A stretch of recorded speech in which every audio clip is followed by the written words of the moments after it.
Jesus himself says, if you want to come after me, you must deny yourself. That sounds like something. Take up your cross. That sounds like something to do. And follow me. And we're going to have a series of lessons later this year on what it means to do as Jesus did. Our eyes are just focused when we open our Bibles to seeing what the apostles did or the commands that the apostles give on what to do.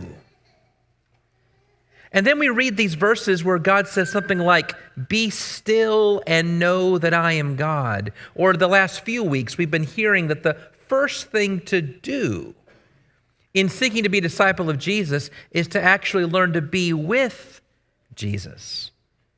We realize that being with is hard for people who like to do. We don't even know what to say if God shouts back to us, don't just do something, stand there. But that's what he has to say to us this morning.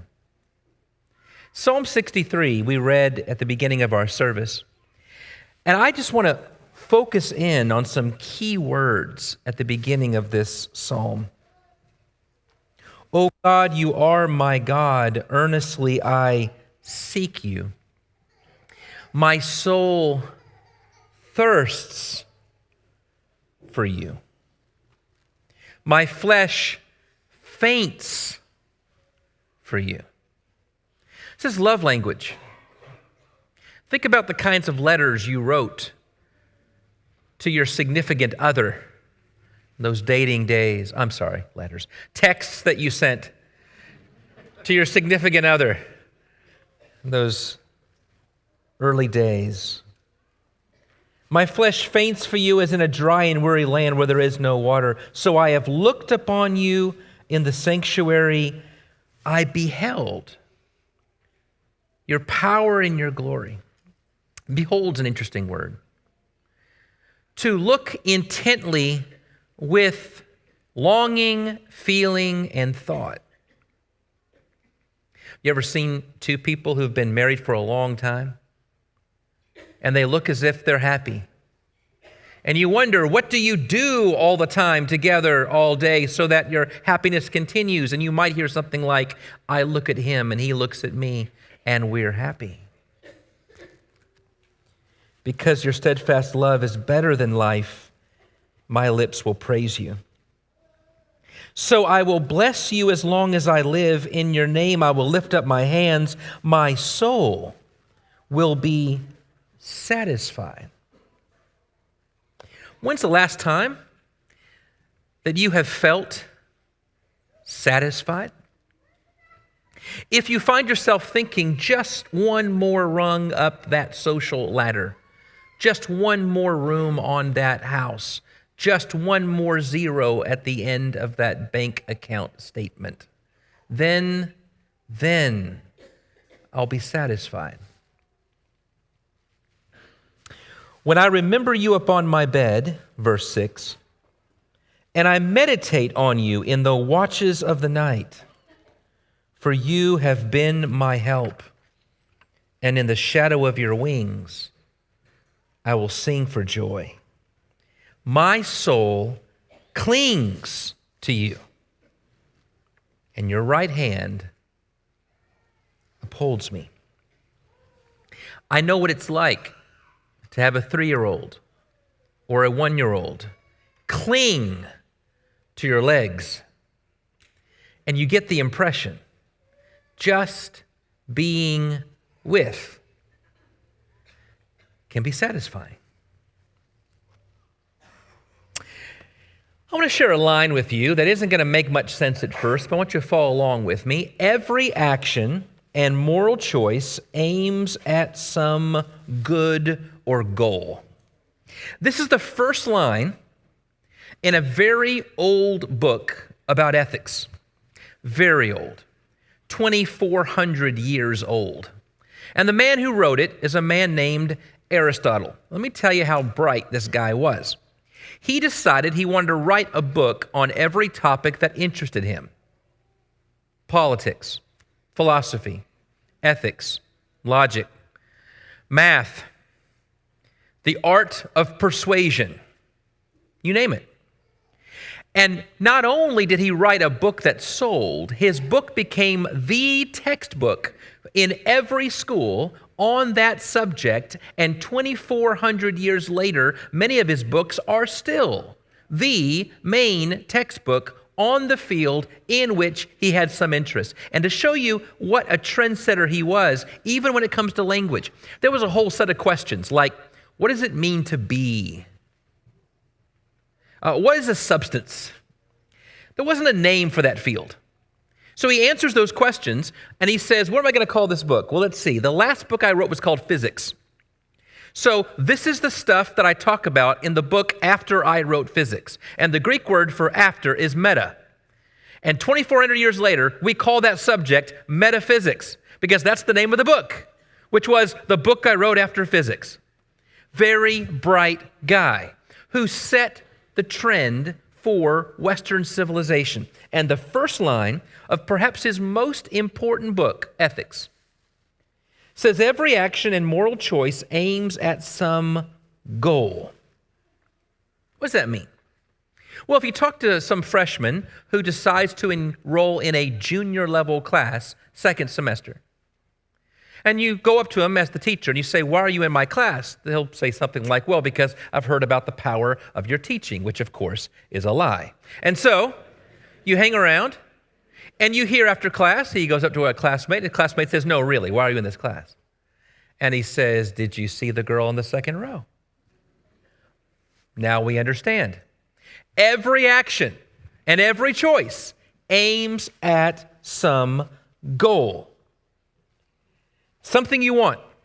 Maybe you do an action to get something. Maybe you do an action to avoid getting something bad. But either way, every action, every decision, every choice aims at some goal. You do things for a reason. That seems simple enough, but it's not quite so simple. I have a friend who taught philosophy for years. And so he would always begin his class by saying, pull out a sheet of paper, and I want you to write on there the reason why you're taking this course, because in a couple of weeks, we're going to be reading some stuff that's very hard and dense, and you're going to wonder why you chose this class. And so write down now, why are you taking this class? And over the years, he would get a bunch of dull, what he called wrong answers. I'm in this class because I have to take it to graduate. I'm in this class because the guy I talked to is supposed to tell me what classes to take, tells me that it's important for me to take it. I'm in this class because I got friends here and I want to be with my friends. One year, one student wrote a remarkably right answer. He wrote boat. You see, he was in this class because he needed to graduate. He wanted to graduate so he could get the job he wanted. He wanted to get the job he wanted so he could get the money he wanted so he could buy the boat, which is what he really wanted. And my friend says that's the right answer. Why are you in this class? Because I want to buy a boat. Now think about this. What we're getting at here is that every action, every moral choice aims at some goal, but there are immediate goals and then there are ultimate goals. And so Aristotle continues the second line. The chief good is that thing that all things aim at. You see, that freshman who's taking the junior class may think, I'm in this class because there's that girl in the second row. But that's not exactly right. He's in this class because he wants to date the girl on the second row. And he wants to date the girl on the second row because he thinks he might find happiness. You see, we think we know why we want something until we realize that we really want that thing because that thing's going to give us something we want even more than that thing. What's the ultimate thing that we really want? Aristotle has one more line. There is some one end which we desire for its own sake. This plainly must be the chief good, the best thing of all, and he calls that happiness. Now, everything we've just discussed, all three of these lines, all these illustrations, he deals with all of this on the first page of this book. This tells you how dense and powerful and important the book is. And that's why people for years have thought, I want to get to the conclusion. What is the answer? With a book that great, that dense, that powerful, that speaks to where I am, it must have the secret to life. What is that ultimate thing that everybody's longing for? What is the answer to the secret to the joys of life? And he comes up with an answer. And his answer is, since God's the ultimate highest good, and since ideas are always purer than the realities that they eventually become, and then they're not exactly live up to the ideal, then the ultimate highest good is to sit around and think stuff up. Why is it that one of the smartest men who ever lived writes a book that most any freshman would tell you comes up with a conclusion that sounds incredibly stupid? Why does it seem so weird that this man would say, the ultimate life is to sit around and think stuff up, a life of contemplation? That's it.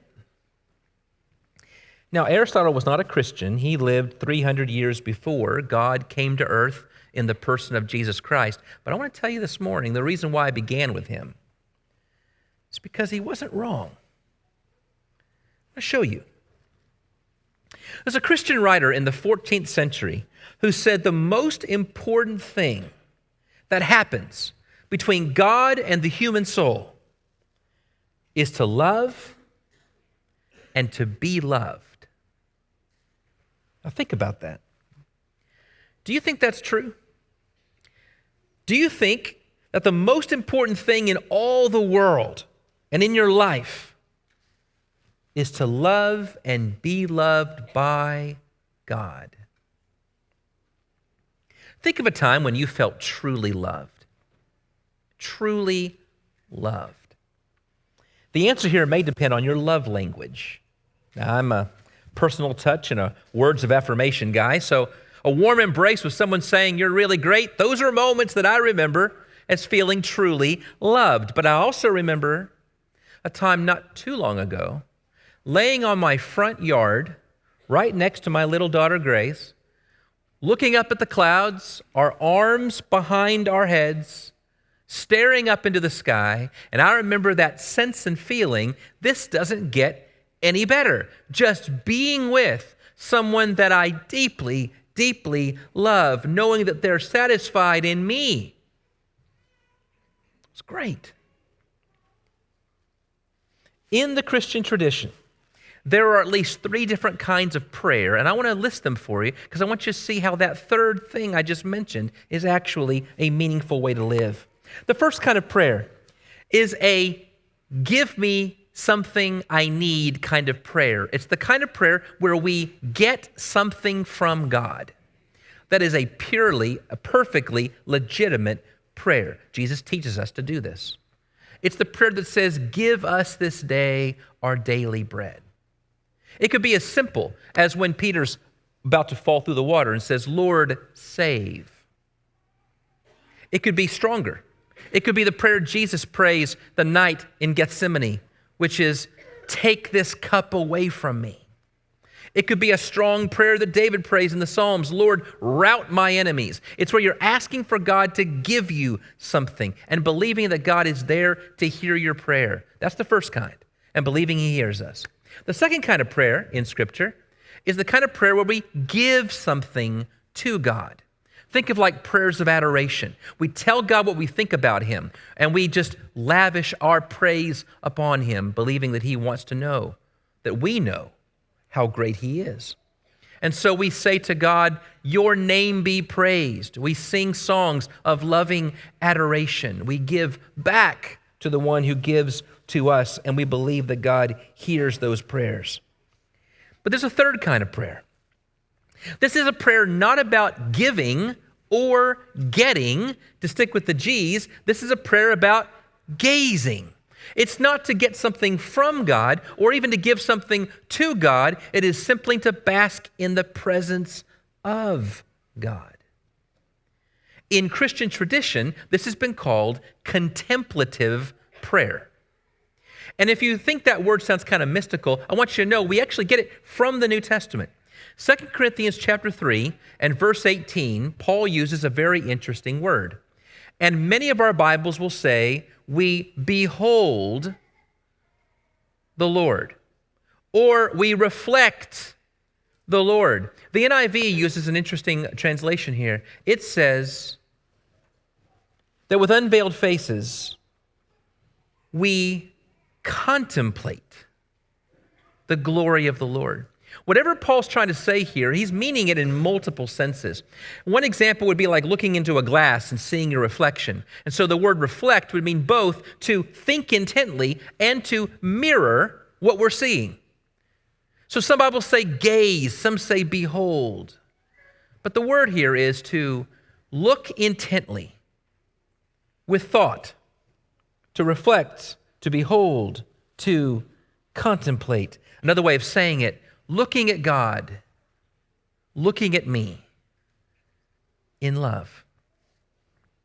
And to the degree that we're able to do that, we are being changed, transformed from one image of glory to another. We become more like God to the degree in which we're able to enter into the kind of experience where we're just being with Him is satisfaction enough. Now, if you're used to thinking of prayer as giving or getting, both of which are biblical and right, but if that's the only two categories that come to mind when you think about prayer, this one can be very hard. So let's make it easier.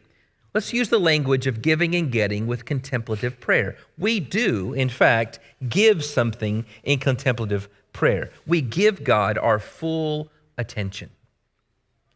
Be still and know that I am God, Psalm 46:10. The psalmist says in Psalm 16, verse 8, I have set the Lord always before me. And then there in the quiet, we get something from God. But what we get is a little harder to explain. It's a bit more tricky. You see, we can agree, can't we, that there are rewards in the Christian life for following Jesus. He says so. In fact, of all the Gospels, the Gospel of Matthew makes a big deal about this. There in the Sermon on the Mount, Jesus says, if you're being persecuted, rejoice and be exceedingly glad, for great is your reward in heaven. A chapter later, when you give or when you fast, don't do it to be seen by others, but do this privately, quietly, and your God who sees in secret will reward you. In Matthew 10 says, receiving a prophet or receiving a righteous man or giving a cup of cold water in the name of Christ brings with it a reward. Luke even adds more to this. In Luke's gospel, Jesus says, love your enemies and do good and lend, expecting nothing in return, and your reward will be great. There are rewards for following Christ in the Christian life. But Mark was trying to let us in on another angle, because in Mark's gospel, rarely do you find any rewards for following Jesus. What you find is a bunch of suffering. And Mark is challenging us to ask this question: would you serve God if there was less in it for you, but more in it for Him? Would you serve God if there was virtually nothing in it for you, but everything in it for Him? How would it change our spiritual seeking, our self-seeking, into God-seeking. When we take ourselves out of first place in the thought of what prayer is ultimately supposed to accomplish. What if even our prayers weren't primarily about us? So I want to reflect on this question. In contemplative prayer, when we still our hearts and we're able to meditate and contemplate on who God is, recognizing His presence, what do we get as a reward for this? I want to ask it differently. What does the presence of the Lord do? When Moses was at the top of the mountain, he could have asked for a lot of things. He could have named all the blessings that God bestows. God, I want this from you, and I want that from you. But instead, Moses begged for one thing. God, don't let your presence leave us. If your presence won't go with me, don't bring us up from here. I don't care what tomorrow holds. If your presence is not with us, I don't want to take a single step. You is what we need. Is there anyone in your life, anyone in your past, anyone in your current life that you think of whose presence does that for you? You know that every preacher has a hobby horse, whether we admit it or not. My hobby horse is the love and grace of God. I want to preach about it. I want to talk about it. I want to illustrate it. I want to lecture on it every chance I get. But I also know that usually we don't lecture our way, listen our way, or read our way into love. We experience our way into love. To put it another way, we become more loving by experience being loved. Psychologists say that we are just naturally wired to be more loving to the degree in which we have experienced love in our life.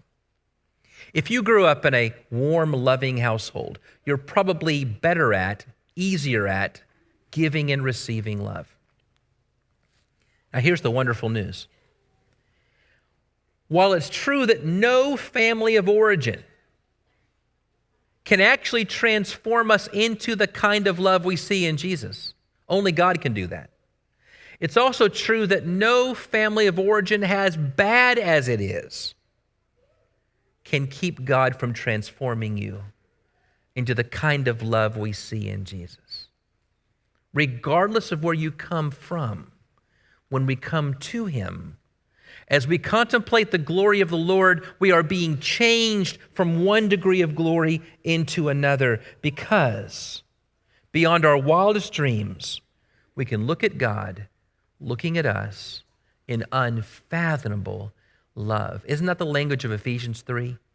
That together with all the saints, my prayer is that you may come to know the love of Christ that surpasses knowledge, that you might be filled with all the fullness of God. We don't seek God so that we can have lesser things that come from God. Think about that for a second. We don't seek God so that we can have lesser things from God. We get those, of course. We get God's love and protection and mercy and blessings and food and clothing and jobs and family and security. We get those. But in contemplative prayer, we remind ourselves that we enjoy God's love, God's security, God's bounty, because we enjoy God. Contemplative prayer is a habit that challenges our priority of goods. What if God wasn't just the thing that we are wanting in the immediate sense, so that we can get goods that He'll give us in the future sense? What if it was more than God's our genie or our ticket or our punch hole card for what we really want? And instead we reordered our priorities so that whatever comes is fine, because all I really want is God. I think if that was our ultimate happiness, abiding in his presence was our chief good, how much money we have in our bank account wouldn't really matter. How secure we feel in our government or our social situation wouldn't really matter. How uncertain we are about what the future holds for us wouldn't really matter. Because in all those circumstances, what we really want, money, security, certainty, are lesser goods. We want those things, but we want them because we think that they'll give us what we ultimately want.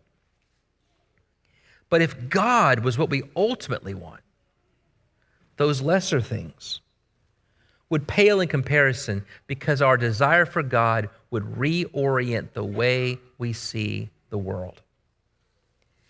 A few weeks ago, we learned that working for and working with are fine Christian duties, but being with is supposed to be the default setting for Christian mission, the default setting for any initiative, the most basic form of Christian discipleship, because being with, says one friend, is both the method and the goal. We learn this from Christ. Being with is its own reward. If we don't think that or see that, let's learn it from our children. What would it mean to delight in the presence of God? Being with God or being with Jesus is both the first way and the method for discipleship. It's also the chief end, containing the storehouse that fills every longing that we've ever had. And I want to tell you, in Ecclesiastes, we learn that every lesser good that looks as if it will satisfy won't. We learn in the Psalms from David, who's hiding out in a cave, in which you might think he'd be scared to death, worried to death, starved to death, is saying, my soul thirsts for one thing. My soul clings to you, for you satisfy my deepest longings, for your love is better than life. Let me ask you, what is it that you most want? Search down deep in your heart. What is it you most want? Whatever that thing is, if it's not something that comes as an ancillary of loving God, then it's an idol that stands in the way between you and God. But if what you want more than anything is to be in the presence of God, everything else comes along for the ride. Seek first the kingdom of God and his righteousness. And all these things will be added to you. Once you no longer need them like you need air and water, then you can use them for God's glory. Whatever you need to give God so that God can have all of you, won't you come while we stand and sing the invitation song? Thank you for joining us. I hope you've been encouraged. I hope you've been enriched. And if you have any questions, any thoughts, any comments, reach out to us at prayers@wschurch.net. God bless you. Tune in next week.